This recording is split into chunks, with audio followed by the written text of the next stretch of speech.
non è soltanto videosorveglianza per registrare un evento, ma una videosorveglianza intelligente che tiene sotto controllo tutta la città e che, oltre a mandarmi le immagini di quell'evento particolare che può accadere, mi dà tutta una serie di informazioni, di dati della città. Città non solo più sicure, ma anche meglio governate, per esempio nei loro flussi di traffico, grazie a sistemi di videosorveglianza ad altissima tecnologia, in grado di rilevare e segnalare in tempo reale tutto ciò che accade in strade e piazze. Un futuro molto vicino per i nostri comuni, grazie ad un finanziamento statale al quale si può accedere presentando entro il 30 giugno alla prefettura di competenza un patto per la sicurezza aggiornato ed un progetto strategico. Confservizi interviene nel creare il tavolo tecnico di coordinamento, perché il Ministero degli Interni ha messo a disposizione questi 15 milioni di euro per l'anno 2018, altri 15 milioni ci saranno a disposizione per l'anno 2019, ma soltanto sui progetti che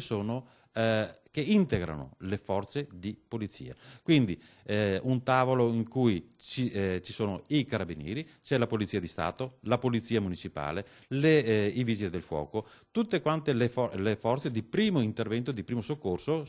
che operano su quella città. Le telecamere possono fare di tutto, dal rilevare la circolazione di un'auto senza assicurazioni al segnalare la presenza di qualcuno che abbandona la spazzatura dove non dovrebbe. Una tecnologia che non ha limiti e che è possibile avere ritoccando le telecamere già in funzione nelle nostre città. Noi ci mettiamo a fianco delle amministrazioni comunali, perché siamo l'associazione che rappresenta le aziende pubbliche del territorio veneto, e quindi è il nostro compito metterci a fianco delle amministrazioni comunali per far sì che questi progetti vadano in porto e finalmente che a livello regionale si riesca anche a ragionare con una testa e con un progetto unitario.